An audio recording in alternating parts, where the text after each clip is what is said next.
Hampir semua perusahaan pasti ngadain training buat karyawannya kan? Tapi, pernah nggak sih kita bertanya-tanya, uang yang udah dikeluarin itu beneran ada hasilnya atau enggak? Nah, kali ini kita bakal bedah tuntas gimana caranya mengukur dampak finansial yang nyata dari sebuah program pelatihan. Oke, kita mulai dari pertanyaan yang paling mendasar buat semua pimpinan perusahaan. Pelatihan karyawan itu sebenarnya cuma pengeluaran, alias expense, atau sebuah investasi yang bakal balik modal? Jawabannya, tergantung gimana cara kita ngukurnya.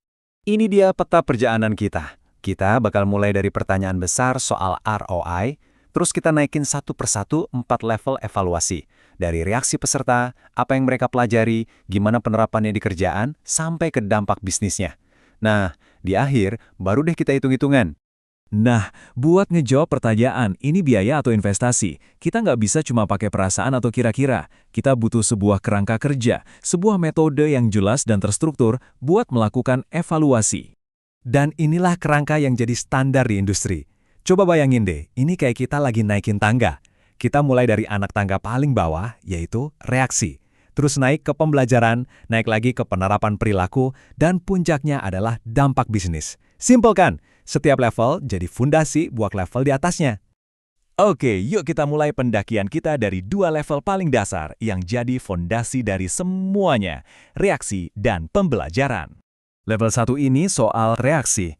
Gampangnya gini, pesertanya suka nggak sama trainingnya? Materinya nyambung nggak? Mereka ngerasa ini berguna nggak buat kerjaan? Biasanya sih kita ukur pakai kuesioner atau survei singkat pas training selesai. Tujuannya buat dapat feedback cepat aja, biar programnya bisa lebih baik ke depannya. Tapi tunggu dulu, peserta yang senang bukan berarti mereka beneran belajar kan? Makanya kita harus naik ke level 2, pembelajaran. Di sini kita bener-bener ukur, ada nggak sih peningkatan skill? Nah, kita harus bedain nih, ada tes pengetahuan buat mastiin mereka paham konsepnya, dan ada tes keterampilan buat mastiin mereka beneran bisa ngelakuinnya. Nah, yang menarik dari level 2 ini tuh bukan cuma soal ujian di akhir. Idealnya, ini adalah sebuah siklus. Kita tes sebelum dan sesudah training buat lihat perbedaannya. Dari situ ada refleksi, ada perbaikan, dan akhirnya terjadilah pembelajaran yang sesungguhnya. Oke, jadi pesertanya seneng, dan mereka udah belajar hal baru. Pertanyaannya, ilmunya itu cuma berhenti di ruang training aja, atau beneran dipakai di kerjaan sehari-hari? Nah, disinilah kita masuk ke level 3 yang krusial banget. Terus gimana cara ngukurnya? Ya, kita harus turun gunung dari ruang training.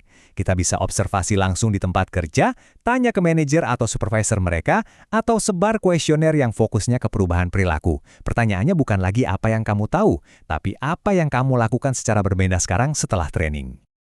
Dan sekarang kita sampai di puncak piramida.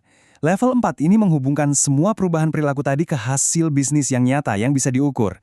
Disinilah investasi kita mulai kelihatan hasilnya. Coba kita bayangin kita udah ngumpulin data ya. Dari level 1 kita dapat, 90% peserta puas sama trainingnya. Angka yang bagus kan? Lanjut ke level 2. Setelah diukur, ternyata ada peningkatan kemampuan rata atas sebesar 20%. Ini nunjukin kalau proses belajarnya beneran terjadi. Lalu, setelah kita lihat di level 3 bahwa perilaku mereka di kerjaan berubah, kita hubungkan ke dampak bisnis di level 4.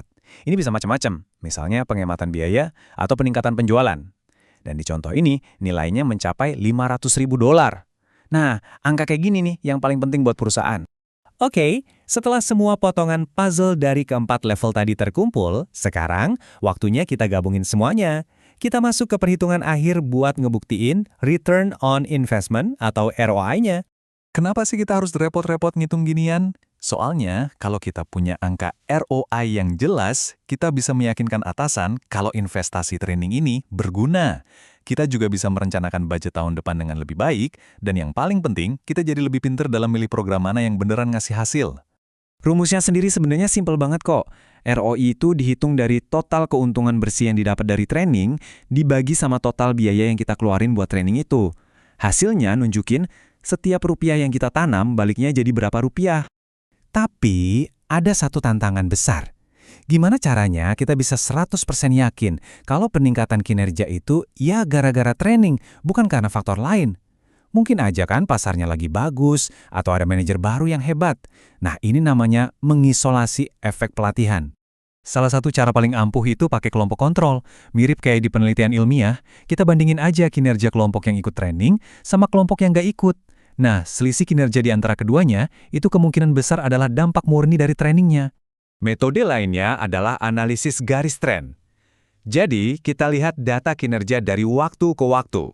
Kalau sebelum training datanya landai-landai aja, terus tiba-tiba setelah training grafiknya menanjak tajam, nah itu bukti kuat kalau trainingnya berhasil mengubah arah. Jadi, poin kuncinya di sini, langkah terakhir sebelum kita menghitung ROI adalah mengubah semua data kinerja tadi, misalnya waktu yang dihemat atau jumlah komplain yang berkurang, menjadi nilai rupiah yang konkret. Proses inilah yang benar-benar nyambungin aksi ke dampak finansial. Dengan kerangka kerja ini, pelatihan itu bukan lagi soal menghabiskan anggaran, tapi jadi sebuah investasi yang cerdas dan terukur. Ini ninggalin kita dengan satu pertanyaan penting. Kalau Anda bisa membuktikan nilai dari pelatihan apapun, kira-kira skill apa yang bakal Anda ajarkan pertama kali ke tim Anda?